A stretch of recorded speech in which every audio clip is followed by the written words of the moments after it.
अस्सलाम वालेकुम everyone, welcome back to my channel. तो आज हमारा मलेशिया में है फर्स्ट डे। तो आइटिनरी के मुताबिक आज हमें जाना था जेंटिंग हाईलैंड्स। तो हमारी लोकेशन से जेंटिंग हाईलैंड्स अराउंड 1.5 किलोमीटर्स की जर्नी है। तो हमने एक प्राइवेट कैब बुक की थी और कैब का जो ड्राइवर था उसने हमें सजेस्ट किया कि हमें बाटू केव आना चाहिए। तो बाटू केव एक बहुत ही प्यारा सा रिलीजियस प्लस नेचर प्लस बहुत ही खूबसूरत वेदर का एक ब्यूटीफुल कॉम्बिनेशन था। यहाँ आकर हमें पता चला कि वर्ल्ड की सबसे बड़ी स्टैचू है लॉर्ड मुरुगन की। इसकी हाइट कुछ 42 मीटर्स की होगी। तो ये काफ़ी अच्छा टूरिस्ट अट्रैक्शन था। और यहाँ की सबसे खूबसूरत बात मुझे ये लगी कि मलेशिया एक इस्लामिक कंट्री है और यहाँ सभी रिलीजन का रिस्पेक्ट किया जाता है, जो काबिल तारीफ़ है। तो ये 1.5 घंटे की जर्नी तय करके हम पहुँच गए जेंटिंग हाईलैंड। हम सुबह जल्दी निकले थे तो बच्चों की नींद पूरी नहीं हुई थी, तो बच्चे सो गए थे रास्ते में, इसलिए मैं रिकॉर्डिंग नहीं कर पाई। और देखिए हम पहुंच गए अपने केबल कार के स्टेशन पर। जैसे ही हमारा नंबर आया हम अपनी सीट पर बैठ गए और थोड़ा चैलेंजिंग था क्योंकि केबल कार में स्ट्रोलर रखना मैनेज करना थोड़ा सा डिफ़िकल्ट हो रहा था। और एज़ यूजुअल फवाद सबसे आगे बैठ गए। जेंटिंग हाईलैंड एक ऐसी लोकेशन है जिसका कंट्री के बाकी प्लेसेस के टेम्परेचर से बिल्कुल ही डिफरेंट टेम्परेचर होता है। तो हर तरफ हरियाली और पहाड़ और क्लाउड से निकलने का एक अलग ही मज़ा आ रहा था। देखिए कितना खूबसूरत नज़ारा है। जैसे जैसे हम ऊपर जा रहे थे टेम्परेचर वैसे वैसे नीचे आ रहा था। वो तो केबल कार कवर्ड थी तो हमें बाहर के टेम्परेचर का पता नहीं चल रहा था, लेकिन जैसे ही कोई स्टेशन आता तो पता चलता कि कितनी ठंड है बाहर। और जितना हम ऊपर जा रहे थे मज़ीद ठंडी हवा और इतना खूबसूरत नज़ारा दिखाई दे रहा था कि मुझे डेस्टिनेशन की तो फ़िक्र ही नहीं थी। ये one of the longest cable car route है। हमने काफ़ी लंबा सफ़र तय किया और यहाँ से हमें ऑलमोस्ट पूरा कुआलालंपुर दिखाई दे रहा था और नज़ारे तो इतने खूबसूरत थे कि मैं आपको बता नहीं सकती। चलिए हम थोड़ी बात कर लेते हैं जेंटिंग हाईलैंड्स की। जेंटिंग हाईलैंड्स एक हिल टॉप अट्रैक्शन है जहाँ पर आपको बहुत सी चीज़ें, malls, food zone, hotels, resort और इनफैक्ट थीम पार्क और काफ़ी सारे फूड अट्रैक्शन आपको देखने को मिलेंगे। तो मैंने भी इसके बारे में सिर्फ सुना ही था। अब मैं पहली बार इसको एक्सप्लोर करने जा रही हूँ। अब ये जो आपके सामने नज़र आ रही है ये एक चाइना टेम्पल है। ये भी काफ़ी खूबसूरत है, लेकिन हम केबल कार के थ्रू यहाँ नहीं जा सकते। यहाँ जाने के लिए आप देख रहे होंगे एक रेड शेड दिखाई दे रहा होगा। ये रेड शेड एस्केलेटर्स हैं।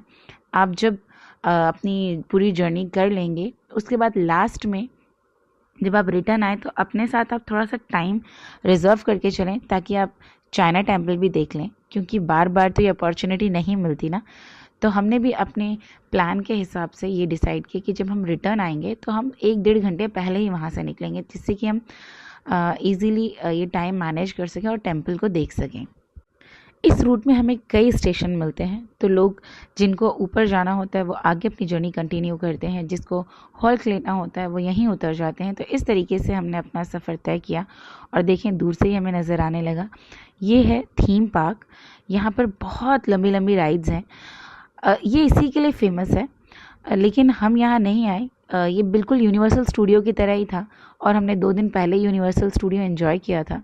तो हमने सोचा हम इसको नहीं ट्राई करेंगे, क्योंकि एज़ यूजुअल मैं बिल्कुल भी राइड लवर नहीं हूँ।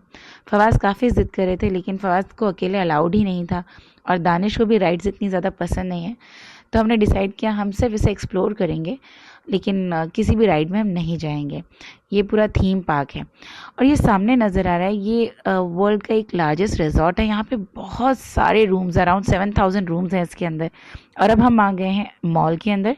ये केबल कार का लास्ट स्टेशन है और आज फ्राइडे है तो जुमा की नमाज़ भी पढ़नी थी और अल्हम्दुलिल्लाह इस मॉल के अंदर ही मस्जिद भी थी, तो हमने यहाँ नमाज़ अदा की। ये मॉल बिल्कुल चाइना थीम पे बेस्ड है। बाहर जो मैंने आपको दिखाया केबल कार से वो थीम पार्क था, लेकिन मॉल के बेसमेंट में इन्होंने पूरा एक गेम जोन रखा हुआ था। वहाँ भी काफ़ी सारी राइड्स थी और यहाँ तो वाइब्स ही डिफरेंट थी। राइड्स, लाइट्स, म्यूज़िक, फूड, इतना ज़्यादा एक्टिव था एटमॉस्फेयर कि मैं आपको बता नहीं सकती। एनर्जी लेवल इतना ज़्यादा हाई था। हर तरफ शोर मचा हुआ था, कोई म्यूज़िक, कहीं किसी कंपनी का एडवर्टाइजमेंट था तो कहीं किसी प्रोडक्ट का एडवर्टाइजमेंट हो रहा था। अच्छा, मैंने देखा यहाँ काफ़ी सारे ऑटोमोबाइल्स, कार्स वगैरह अपना एडवर्टाइजमेंट भी कर रही थी, तो उनके भी शोज़ चल रहे थे। तो हम आ गए हैं गेम जोन के अंदर। यहाँ काफ़ी सारे गेम्स हो रहे थे जो टारगेट के थे, गन शॉट के थे। काफ़ी फवाद ज़िद कर रहे थे करने के लिए। मैंने 1-2 गेम उनको करवाया भी। बट अनफॉर्चुनेटली उनको कोई गिफ्ट नहीं मिला। फिर उनका मूड ठीक करने के लिए हमने उनका फेवरेट स्ट्रॉबेरी चॉकलेट ट्राई करवाया। बस यहाँ से स्ट्रॉबेरी चॉकलेट और वाटरमेलन लेने के बाद हम निकल पड़े आगे की तरफ। आगे जाकर हमने सोचा कि चलें हम कुछ राइड्स के लिए टिकट्स बाय कर लेते हैं, जिससे फवाज़ का थोड़ा मूड बेटर हो जाए, क्योंकि अपनी लक ट्राई करने से उनका मूड काफ़ी ख़राब हो गया था। उनको कोई टॉय नहीं मिला था वहाँ, और वो टॉय हम परचेज़ नहीं कर सकते थे, हमें वो विन ही करना था। तो इसके लिए फवाज़ का थोड़ा मूड ऑफ हो गया था। फिर हमने यहाँ से टिकट्स बाय की, लेकिन टिकट काउंटर पे पहुँचते हमें पता चला कि Fawaz is under age, he can not try any rides. तो भी फवाज़ का मूड और ख़राब हो गया, और उनका यही कहना था कि मम्मा, if I was allowed in Universal Studio which is much bigger than this, then why they are not allowing me here. Anyways, बच्चे तो बच्चे हैं, उनको समझाया जाए तो वो समझ जाते हैं। और यमुना ने अपना एक अलग ही गेम ढूंढ लिया था। वो इन बबल्स में इतना मज़े कर रही थी, इतना एंजॉय कर रही थी, मुझे इतना अच्छा लग रहा था। मुझे ऐसा लग रहा था कि राइड्स, फन, शॉपिंग एक तरफ, बच्चों को एक बबल से भी खुशी मिल सकती है। बच्चों की डिमांड्स भी कितनी मासूम होती है ना। फाइनली थोड़ा R&D करने के बाद इस राइड में फवाज़ अलाउड थे, तो हमने वो बैंड ले लिया जिसमें आप सारी एक्टिविटीज़ कर सकते हैं। तो उसको स्कैन करने के बाद हम आ गए हैं अपने डायनासोर में, बैठ गए हैं, और बस फवाज़ ने वो राइड्स एंजॉय की। उसके बाद हमने खाना ट्राई किया। अब जैसे मैंने आपको बताया था कि हमको वो टेम्पल भी देखना था, तो हम वक्त से थोड़ा पहले टाइम लेकर निकले यहाँ से, जिससे कि हम ईज़िली टेम्पल भी एंजॉय कर सकें। और हमें कैब ड्राइवर ने एक फ़िक्स टाइम दिया था, हमें उस वक्त वहाँ पहुँचना था। तो देखें, उस टेम्पल तक जाने के लिए यही एस्केलेटर्स हैं। अराउंड 8 इस तरीके के एस्केलेटर्स क्रॉस कर कर हम वहाँ पहुँचे, लेकिन वो चाइल्ड फ्रेंडली प्लेस नहीं थी। I would suggest, if you have small children, please be careful.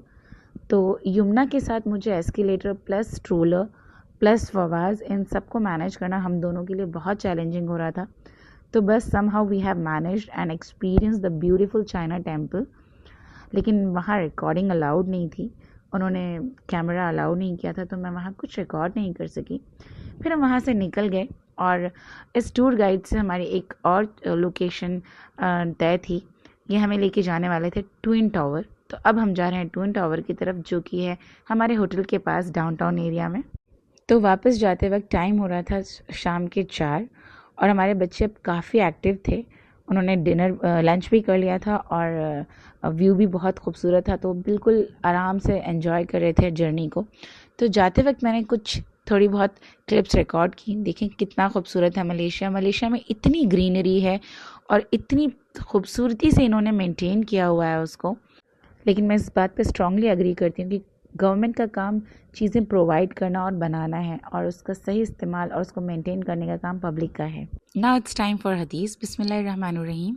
रसूलुल्लाह सल्लल्लाहु अलैहि वसल्लम ने फरमाया, मज़लूम की बद्दुआ से बचो, क्योंकि उसकी दुआ और अल्लाह के दरमियान कोई पर्दा नहीं होता। सही बुखारी, सही मुस्लिम की हदीस है।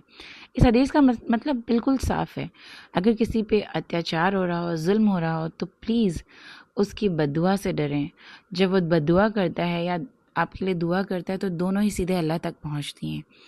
इस हदीस के ज़रिए मैं एक ख़ास दुआ करना चाहती हूँ पैलेस्टाइन के लिए, और आप सब प्लीज़ मेरे साथ आमीन कहें कि अल्लाह उन मज़लूमों की, उन परेशान हालों की मदद कर, और उनके ऊपर हो रहे जुल्म से उनको निजात दे। आमीन सुमा आमीन। तो अब हम पहुँच गए हैं डाउनटाउन। तो नेचर की खूबसूरती से अब हम आ गए हैं सिटी लाइट की चमक धमक में। ये दुनिया का सबसे मशहूर पेट्रोनास ट्विन टावर है। इसकी हाइट अराउंड 452 मीटर्स होगी, लगभग 88 फ्लोर्स की। ये अंदर इसके मॉल है, और हमने मॉल भी एक्सप्लोर किया। वो बिल्कुल बुर्ज खलीफा की तरह ही है। तो बस ये मॉल एक्सप्लोर करने के बाद अब हम काफ़ी थक गए थे, तो वक्त आ गया था अब घर वापस लौटने का। बच्चे भी काफ़ी थके हुए थे, और भूख भी बहुत ज़ोरों से लग रही थी। तो बस यहाँ से हमारा होटल काफ़ी नज़दीक था, हमें कैब ने यहीं ड्रॉप कर दिया। दिल तो कर रहा था कि हम यहाँ से एक प्राइवेट टैक्सी करें, लेकिन फिर हमने सोचा नहीं, थोड़ा सा वॉक करते हैं, और डिनर करके फिर सीधे रूम पर जाएंगे। उम्मीद करती हूँ आपको मेरा ब्लॉग पसंद आया होगा। मिलते हैं मलेशिया के नेक्स्ट अट्रैक्शन पर। मेरे वीडियो को लाइक करें, चैनल को सब्सक्राइब करना ना भूलें। तब तक के लिए अल्लाह हाफ़िज़।